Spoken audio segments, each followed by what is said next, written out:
தன்னுடைய வார்த்தையை விட தன் பக்தனுடைய வார்த்தைக்கு பகவான் மதிப்பு அதிகம் கொடுக்கிறார். அப்ப எப்பவுமே தன் வார்த்தை பொய்யாக போவதை கூட பொறுத்து கொள்வார். பிரகலாதனுடைய வார்த்தை பொய்யாக கூடாது. தன்னுடைய தொண்டனான பிரகலாதன் எங்குமுளன் கண்ணன்னு சொல்லிட்டாரோ இல்லையோ, அதனால எல்லா தூண்களுக்குள்ளும் நரசிம்மர் வந்து அமர்ந்து கொண்டாராம். எந்த தூணை தட்டினாலும் வெளியில வரணும்னு காத்து கொண்டிருந்தார்.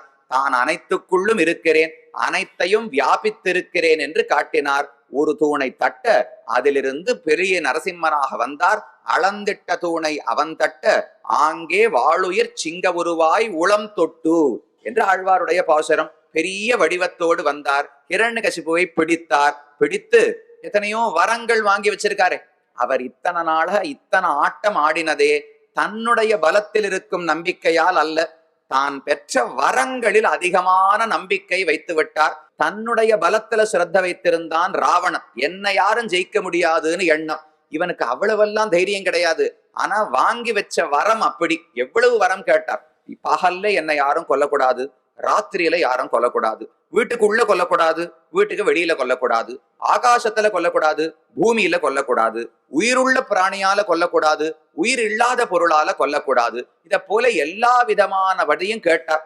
பிரம்மாவுக்கு இதை கேட்க கேட்க வயிறு கலக்குகிறது. ஐயோ, இப்படி யாருமே கொல்ல முடியாதே, இப்படி வரம் கேட்கிறான். இது கிட்டத்தட்ட சாகா வரம் தானே. யாருமே என்னை கொல்லக்கூடாது என்கிற வரத்தை மறைமுகமா ஹிரண்யகசிபு கேட்டுக்கொண்டிருக்கிறார்.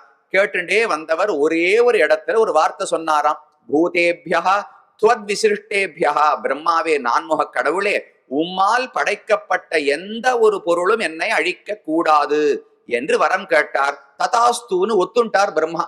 என்ன தைரியம்? ஏன் ஒத்துண்டார்னால், என்னால படைக்கப்பட்ட பொருள் தானே கொல்லக்கூடாது, என்ன படைத்தவர் ஒருத்தர் இருக்காரோ இல்லையோ, அவர் வந்து இவனை அழிப்பார்னு தைரியம் பிரம்மாவுக்கு. அப்ப பகவான் ரட்சிப்பார் என்கிற உறுதியிலே பிரம்மா வரங்களை கொடுத்து விட்டார். இப்ப நிருசிம்ம பெருமான் எல்லா வரங்களையும் சரி கட்டணும். ஆனா ஹிரண்யகசிபுவை அழிக்க வேண்டும்.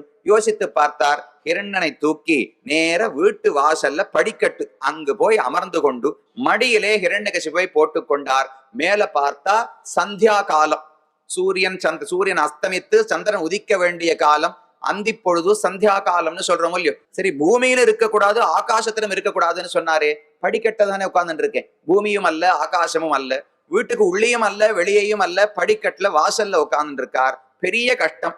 உயிருள்ள பொருளாலும் கொல்லப்படக்கூடாது, உயிர் இல்லாத பொருளாலும் கொல்லப்படக்கூடாதுன்னு சொன்னாரே. அதை எப்படி பண்றதுனால் தன்னுடைய நகங்களால கிழிச்சாராம். நகத்தை கொண்டு ஹிரண்யகசிபுவை அழித்தார் பகவான். எல்லா வரங்களையும் சரி கட்டியாச்சு. அவனையும் கொன்று விட்டார்.